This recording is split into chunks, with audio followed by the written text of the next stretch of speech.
एकदा आपलं सगळ्यांचं आजच्या प्रेस कॉन्फरन्ससाठी स्वागत। आपण खरं तर वर्षातनं दोनदा भेटतो, संगीत महोत्सव आणि प्रिसिजन गप्पा ह्या सांस्कृतिक कार्यक्रमासाठी आपण नेहमी प्रेस कॉन्फरन्स घेतो आणि भेटतो आणि त्याला तुमचाही खूप छान पाठिंबा असतो आणि सोलापूरकरांचाही भरभरून प्रतिसाद नेहमीच असतो। शैक्षणिक आणि CSRचे खूप उपक्रम चालू असतात, पण त्यासाठी आपण अशी वेगळी कधी कॉन्फरन्स घेत नाही।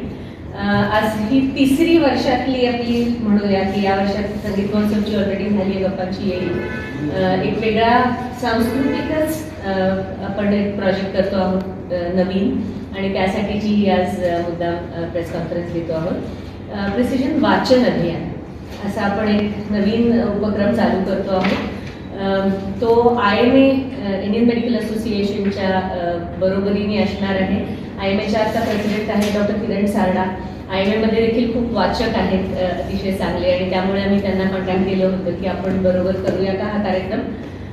वाचन अभियान हा कार्यक्रम दर महिन्याच्या पहिल्या शनिवारी घ्यायचा आमचा मानस आहे, आणि तो आता 6 जुलैला पहिला कार्यक्रम असणार आहे, जो IMAच्या हॉलमध्ये असेल। सगळ्यांना अर्थातच खुला असणार आहे।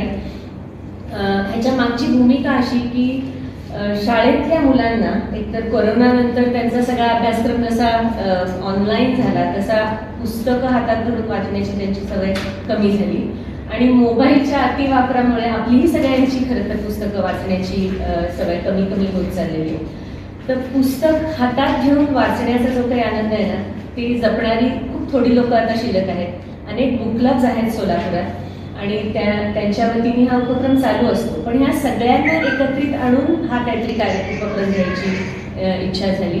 तर सगळ्याच बुक क्लब जेवढे आहेत सोलापुरात, त्या सगळ्यांच्याच मेंबर्सना आवाहन आहे की आपण ह्या सगळ्या कार्यक्रमांना यावं, आणि समस्त सोलापूरकरांना देखील आहे। तर शाळेच्या मुलांसाठी जेव्हा मी बोलत होते, तर त्यांच्यासाठी आपण एक पासवर्ड नावाचा उपक्रम गेली 3 वर्ष घेतो आहोत। हे 4थं वर्ष आहे पासवर्डचं। आपण 8 रुरल शाळा आहेत सोलापुरातल्या, 2च आहेत त्यात। 8 शाळातली 1000 मुलं आपण निवडली आहेत, 5वी पासूनची मुलं पुढची, आणि दरवर्षी त्यांना वर्षातून 3 पासवर्डचे अंक दिले जातात।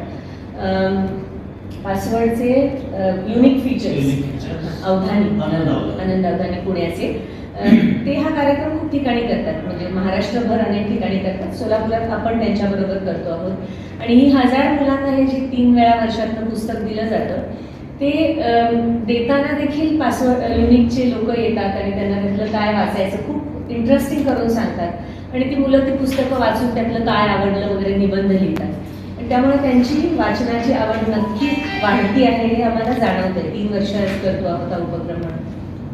आता मोठ्यांसाठी देखील हा जेव्हा उपक्रम घेऊ, तर त्यात असा विचार आहे की दर महिन्याला एखादा लेखक किंवा म्हणजे तो सोलापुरातलाही असेल, बाहेरचा असेल, त्यांना बोलवावं, त्यांच्या पुस्तकाबद्दल त्यांनी सांगावं। लोकांनी ज्यांनी वाचलं असेल तर छानच आहे, नाहीतर त्यांना वाचायची इच्छा होईल, आणि त्यांच्याबरोबर एक संवाद होईल। आणि फक्त पुस्तक आणि लेखकच असतील असं नाही, कविता संग्रह आहेत, कवितांचं अभिवाचन असू शकेल, पुस्तकांचं अभिवाचन असू शकेल, एखादं गाण्याचा देखील कार्यक्रम होऊ शकेल त्या कवितांवरती। तर असे वेगवेगळे पुस्तकाला निगडीत कार्यक्रम आपण दर महिन्याला घ्यायचे ठरवतो आहोत।